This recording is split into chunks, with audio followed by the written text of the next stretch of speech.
It is the McMaster here, back with another um, album review, and today obviously we're doing part two of Denzel Curry's new album Taboo. Um, and we're doing this is the gray part that we're doing. Yes, or 2 days ago, I posted the light part. Definitely check that out if you haven't already because it's sequential. And if not later tonight, early tomorrow, I will be posting the third and final act of the album, the dark, my thoughts on it, and it'll probably be like you know review the whole album. I just feel like breaking it down is kind of essential to the listening experience because even though thematically the album is all the same, every segment has its own little sound, and they all have their own personalities. So I feel like it's just a little added bonus. Um, but to start off, the Gray album, it would it opened up with Super Saiyan Superman, which was off the bat the first time I heard this track. First time I listened to it, I was immediately in love with it. It's just a great track overall, as of all of these tracks are. Honestly, I have to say that I enjoyed the Gray so much more than the Light. I didn't dislike the Light at all. I thought it was all great.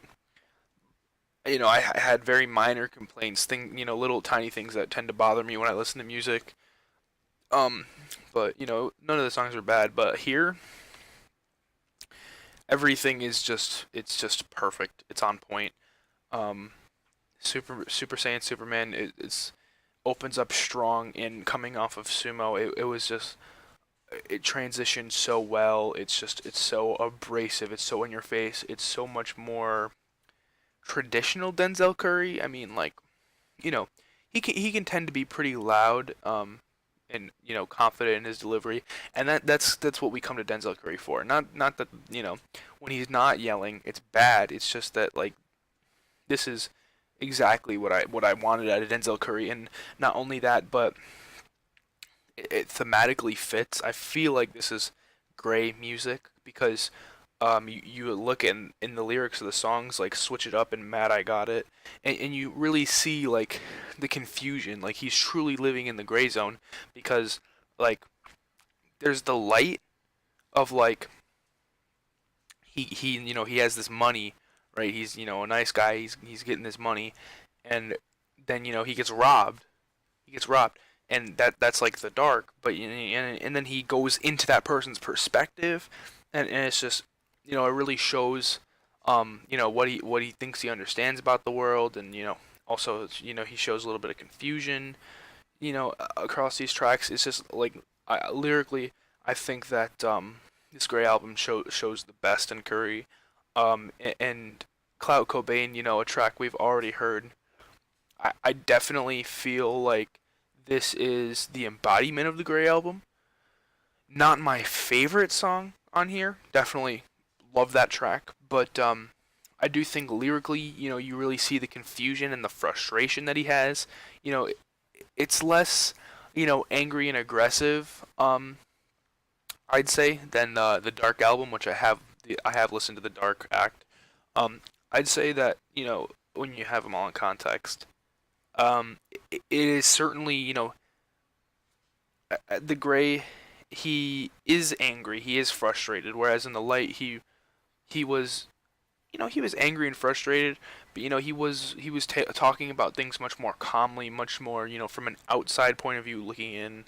Very like introspective lyrics. Even though I don't think that they were the best, you definitely it's a different point of view. And then you get to the Gray. There's still a little bit of that left in there, but you really get a lot of that personal aggression and the personal frustration mixed in with the outside looking in, and it makes this mix of like confusion, but it almost feels like he's accepted it.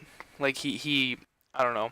This might just be me, but it feels like within these tracks he's established that he's angry, he's confused, but he knows that he's angry and confused, and he's kind of all right with it. In hindsight, uh, or not all right with it, but he's learned to live with it a little bit. I don't know, that might be a little bit of a stretch. Not everybody might have got that, but switch it up. The hook on that song, the beat, everything about that song was just hard hitting, and it was like beautiful to my ears. The production on that track and Mad I Got It, that was also, you know, I feel like Mad I Got It and Switch It Up kind of go hand in hand, and I'm glad that they're next to each other in the listening, because even though they're different tracks with tackle slightly different topics, I feel like these albums thematically fit really well, or not these albums, these songs fit really well thematically with each other, and it was a seamless transition. The Both these tracks are great, have hard, heavy hitting lyrics with fantastic delivery over some beautiful production. At no point on this part of the record has the production gotten stale, boring, uninteresting. It's always been fresh and you know refreshing to hear. In every song, you get something a little bit different. I'd say that there are no instances so far that I have seen where anything sounds repetitive or gets to me in that way.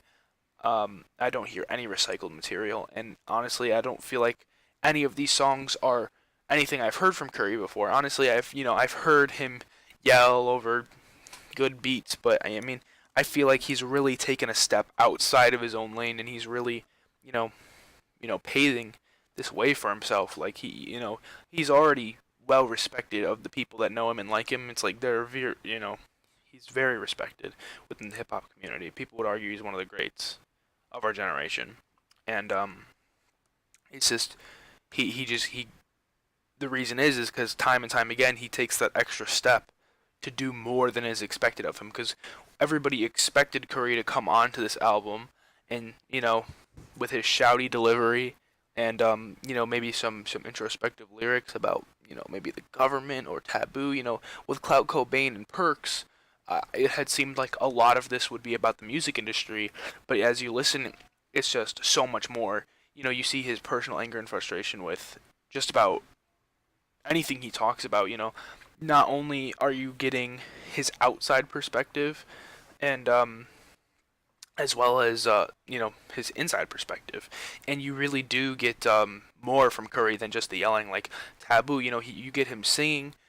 He's not the best singer, but I really like his vocals. I feel like he pulls it off well, and I do like the flaw to his singing. I like that it's he's no R&B singer, he's no pop singer. He's Denzel Curry, and he's this is more than I need from him ever. This is great. And I do feel like in context of the whole album, the Light album isn't. I wouldn't rate it a higher score than I did. I still think a 7 feels right for that album, but I definitely have to give the Gray album a 10 out of 10. There's absolutely, I love every second of it. And one part I forgot to mention was the Jid feature. I knew that Jid was gonna go hard because he always does, and he has got that lyrical ability. But then when I listened to what he was saying, I mean the wordplay, the similes, the way he fits the theme thematically, it just is perfect. This I enjoyed listening to this album so much. Like I listened to it pretty much. It's the only thing I've been listening to since it came out. Even I had heard it at the time of reviewing the Light album, but I had only listened to it once. And since that Light album, I can't stop listening to it. It's just this is Denzel Curry's, I think, finest piece of work, including the Light album. This is 2/3 of the way through. Uh, this is just amazing. There's very very few complaints I have about this part of the album. I can't even really complain about it. I think the biggest complaint I have is on Sirens. I feel like Jid can get a little bit quiet for for the track. Like Denzel Curry is a lot more aggressive, and Jid is a little bit more reserved. I like the contrast, but it feels like sometimes when he's like maneuvering his way around the beat, it seems like he tends to get lost in it, and it's not really a huge complaint because it still sounds amazing and you still understand everything he's saying. So it's more of just like, you know, if you didn't like that, then maybe that would be a turn off. But for me, it still is fine the way it is, as I tend to love Jid's quiet delivery. And I think that it contrasts Denzel Curry really well, and they fit together. And I hope that they make more music in the future. I hope we'll see a Denzel Curry feature on the new Jid record because this track exceeded my expectations, and I had very high expectations for this track. Um, but yeah, to wrap it up, I'm definitely feeling strong 10 out of 10 on this part of the album. Um, what did you think if you listened? If you haven't listened, there will be a link in the description below. Tell me, did you love it? Did you hate it? What would you rate it? I I really think that this could be Denzel Curry's best piece of work ever, but I don't know. I don't know. We still got the dark part to go. Make sure you check out that video when it goes live. It'll be great. This album is great. Go listen.